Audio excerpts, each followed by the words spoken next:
Despite what this group considered to be a good plan, and despite review by 2 additional boards of the town, and despite inspections by 3 town departments, and despite what I expect were internal measures taken by the rodeo itself, we still had a situation where the event was canceled.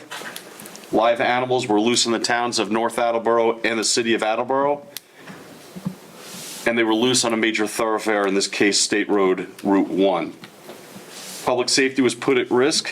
It might have only been dumb luck that no property was seriously damaged, no animals were injured, and no people were seriously injured as well. When I was there, I did see the corral fencing that was there, as well as the perimeter fencing, and then I left to go to a family function.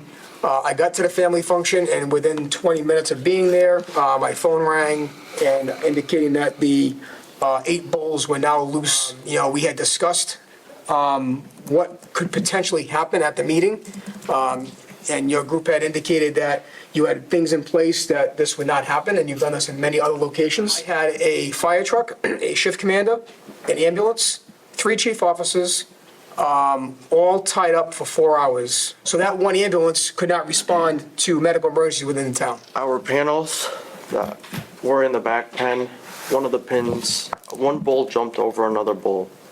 And when the other bull was falling off, he banged on the other panel, making one of the pins come out, making the panels loose, and one bull was able to get out of there, and that's when the other 6 followed. Describe to me the construction of those panels and that fencing. What is it made of? It's made of heavy duty, I would call it steel. Heavy duty steel? Yes. They each weigh more than probably 200 pounds. You have to have 4 people to be able to carry one of them. You came up to the perimeter fencing, which is what everybody saw on TV. That was the perimeter fencing only. That was not the only fencing that was around the bulls. Is that common practice to empty out 6 bulls at the same time? When you put one bull alone, that's when they start to stress out or stuff. Right. So we always want to keep them together. We have taken more caution for future events, putting pins, putting a secondary pin for those pins not to pop out, and as well as putting chains around each panel. Has this happened to you guys before? Have you ever had a breakout of animals? We've been doing like 100 rodeos, and I never have this issue. Okay. Just one question, Anthony. What was the number one question I asked you a few times about? You don't remember? No.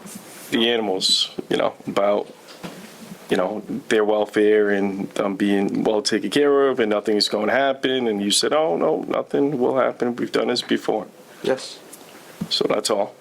I know what else can say. I mean, I want to say thank you to the police, the fire department, to help us, to New England Rodeo, people's calling us, my neighborhoods call me, coming with fencing. The whole community help us, and because they know us, we are serious and we are hard workers, and we don't want this happen here.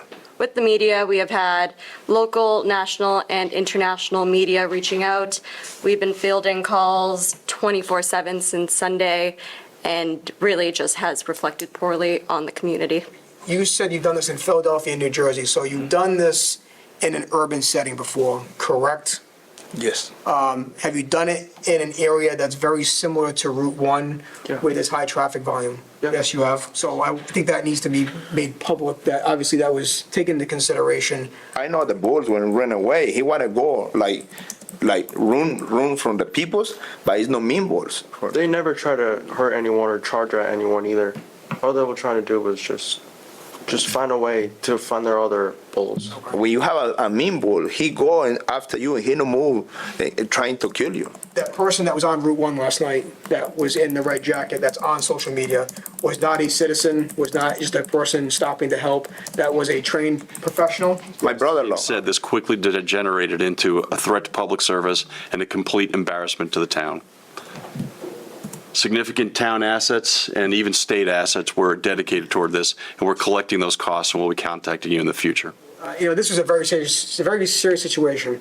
But I will say that the unified command, I was on call, it worked out well. between police and fire agencies.